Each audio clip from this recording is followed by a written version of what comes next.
How did we communicate in the old days? With letters.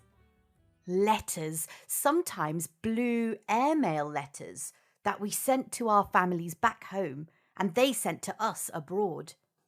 Letters written in elegant Gujarati, Urdu, Hindi, Swahili, Marathi, Punjabi curves and swirls. Between Africa, India or Pakistan and England. Blue airmail letters, so light in our hands, light like a feather and plucked from a big bird aeroplane that flew the letter thousands of miles to us. Light like a feather, but heavy with love and words. And blue, letters as blue as the blue skies and the seas between us and the families we had to leave behind. Growing up, when one of those letters arrived, we would go to my uncle's house and read the letter together. Letters were like gifts we carefully opened up, or a meal we shared and tasted together. Words like food cooked up by faraway families to feed our souls, hungry to hold and hug them again. Over 70 years ago, my father-in-law went from a small village in India to Kenya. He's 89 now. At that time, his mother couldn't read or write, so when he sent a letter to her, it would take weeks or months for her to receive the letter. She was as patient as she could be, praying a letter would come soon. Then, when the letter finally arrived in the village, everyone would gather. Africa tin chitti ivy, a letter from Africa. But someone needed to read the letter. That person was usually the postmaster. He would read the letter out loudly so everyone could hear news from places they could only imagine. Tome mane vachine sombrao? Can you please read this to me? She wanted to listen to the letter being read again and again and again, to hear her son's words, his voice, to hear news from her loved ones who lived too far away. Then his mother would ask someone to write and send a reply in a conversation back and forth, sometimes ongoing through the years. When my husband left for England, I was still in India. We shared our feelings in our own language, mere pyare pati, or in English, my darling husband. We were apart but felt so close to each other.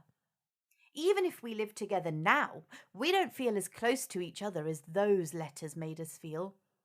We weren't talking on the phone and we weren't meeting straight away on video camera, but somehow the connection back then felt stronger than now. Yes, technology brings people closer, but we've lost that emotion. Nowadays, you can make a quick call when you miss someone, wherever they are in the world. Hey, sukareche, what's up? But that time connected us, made us more valuable to each other. Missing each other then felt more than it feels now. Precious moments you really feel in your life. You can't bring that back now. We would write to each other at least every 2 weeks. I would write back instantly. Then I had to wait 15 days to get a reply. I would get impatient. Is the letter coming soon? The postmaster was like a family friend who knew every house and knew everything going on. He would shout, "Post from UK! UK tin chitti ivy!" It's hard to describe how I felt seeing the letter arrive. You feel something. After I joined my husband in the UK, my parents would send us a letter. One part for my in-laws, one part for my husband, and the tear-off part for me. They would read their parts in the living room. I always tried to read my part alone, so I could laugh or cry if I wanted, in my own time, my own space. When you sit down with a letter, You feel it in your hand. You feel the words, the thoughts, feelings, the weight of the love between you and the person you've left behind. I told my son recently, look, my dad always tried to keep his feelings hidden, never showing if he was missing me or if he was sad. But he was so skilled at writing letters in Gujarati and put everything into those letters. How he's missing me and how the house is like this or that without me. Sometimes, if you can't express your feelings properly, you can express them by writing them. Writing or reading a letter is so emotional and memorable. You see faces again, expressions. Even after my dad passed, I still have all his letters. When I read them, I see him again, touch him, and feel that he's still here.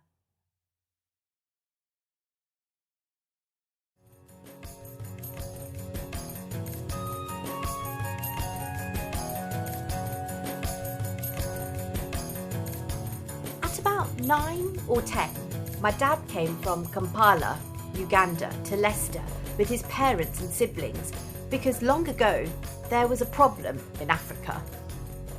My mum came from India later and married my father, and I was born here in Leicester. In Uganda, the president didn't like Indian people. His name was Idi Amin.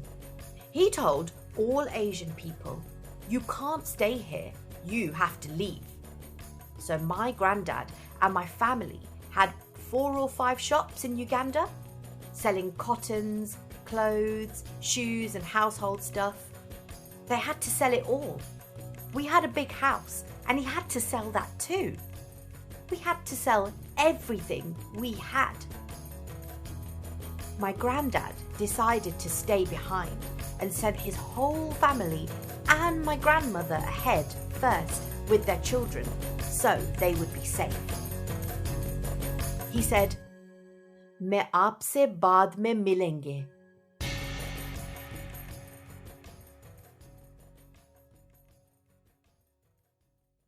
At the airport, they had to hand over their money and take off all their jewellery. They couldn't take it with them on the plane because it was thought of as stealing. My grandmother, who was from Kenya, had so much lovely jewellery, earrings, necklaces, pendants. She had to hand it all over. After they left, my granddad was one of the last of our family left behind. It was scary because at the airport, a guard pointed a gun at his head and told him to leave. "Wewe kwenda nchi yangu." My granddad said, "Please, Bhai Sahab, maru ek kam baki chhe. Then I will leave." Thank God one of his brothers lived in the UK, because then the whole family could live with him. Could my granddad join them or not? In Uganda, he was sent to a camp where people were sent if they had nowhere to live or nowhere to go. He had to stay there for a while and asked to leave to join his brother in the UK. After a long time, he was let out and made it to everyone in the UK. My dad's family were quite rich in Uganda. Some people even had servants and such a good life, but they had to leave everything behind. It was very hard for them to settle in a new place where the culture and environment was so different. Business-wise, it was very hard as well. They missed their Africa and their old lives. But they were all together again, building new lives in a new country. My dad always said, "I'm a very diverse person. I'm privileged to have been born in a black country to Asian parents, and my nationality is white. So I'm all 3 at the same time." Why would you want to pick when you have strong loyalties to all 3?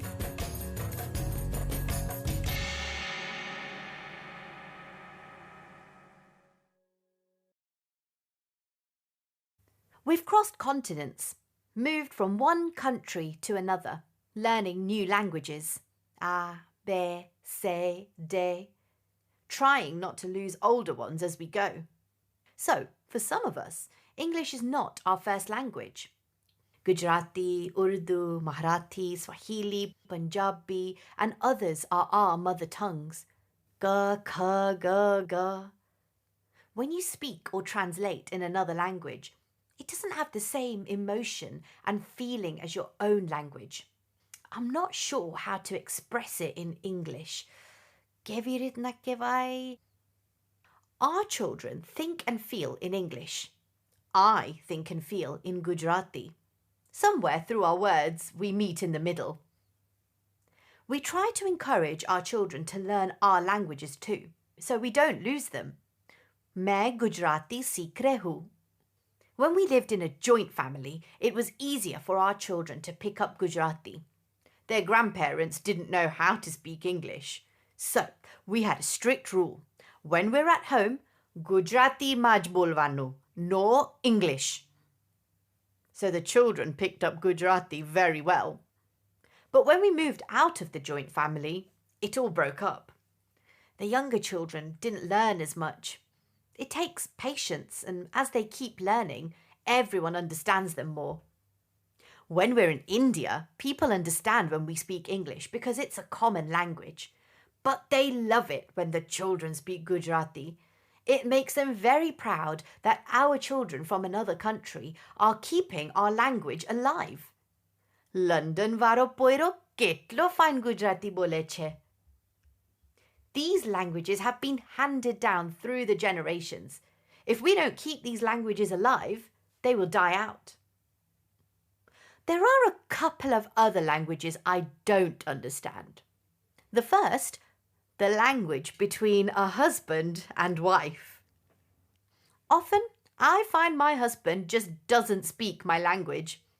That's usually the situation between a wife and husband, isn't it? I speak Gujarati, he speaks Bangla.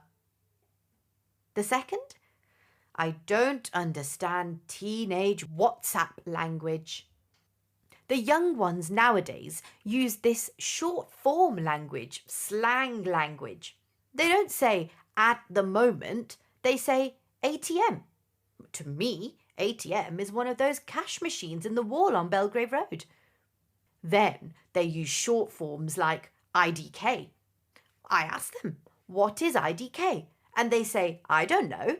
And I don't know if they really don't know, or their answer is, I don't know. Bahut confusing hai. I think in 10 or 20 years, young people won't know the right spelling for anything because they use the short form for everything. It's a bad habit, not good for language. NG, not good.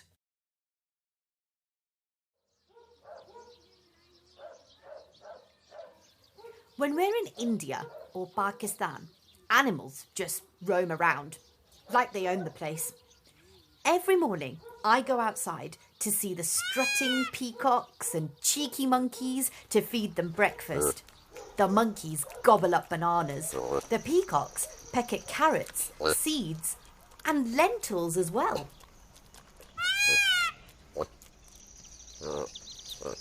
I really love the cute baby chicks scurrying around too. So chirpy and colourful. Bright little fluffy balls. Blue ones, pink ones, orange, yellow and green ones. A rainbow of colours. I used to think baby chicks were born like that. Then I found out that as soon as they hatch from their eggs, people paint them. I haven't found out why. I hope those tiny chicks don't mind being a different colour to the one they're born with. Or being painted like that doesn't hurt their soft skin or tiny feathers. Different animals wandering around. Cows, horses, buffaloes, pigs, dogs, elephants. Name any animal and they just wander around. I even saw a turtle once. Parrots too. Even camels. I really enjoy the camel rides. Where we live, People still put stuff on the camels' backs, use them like a trolley or cart, like a camel cart.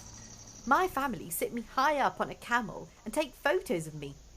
Up there, I feel like a Maharani or Maharaja looking over all their land. There are stray dogs too. I always want to stroke them, but I'm not allowed. Last time, I bought a small toy dog before I left India. I had to convert him to the UK. So I named him Robbie. Switch him on and he just yaps and yaps. I still can't tell what language he's yapping in. Afternoons are about standing with Nani on her balcony, watching people, vendors, garam chai, Pepsi Cola, thumbs up, pani puri, rangan, bindi, ajnomal, cars and animals rushing by. Nani has leftover rotlis and flings some over to the cows. If it's a cow or a dog, every day those animals know. We might forget the time, but those animals never do. When it is time, they come for their chapatis. Animals are clever. They know their clock. Once, in Kenya, we went on safari to the Masai Mara. It was all wide open. Sat in a jeep, we could see all the animals. Lions and other endangered species. We fed the giraffes too. Their long tongues shot out and licked up all the food from our hands. It was fun. So many animals we don't get in the UK.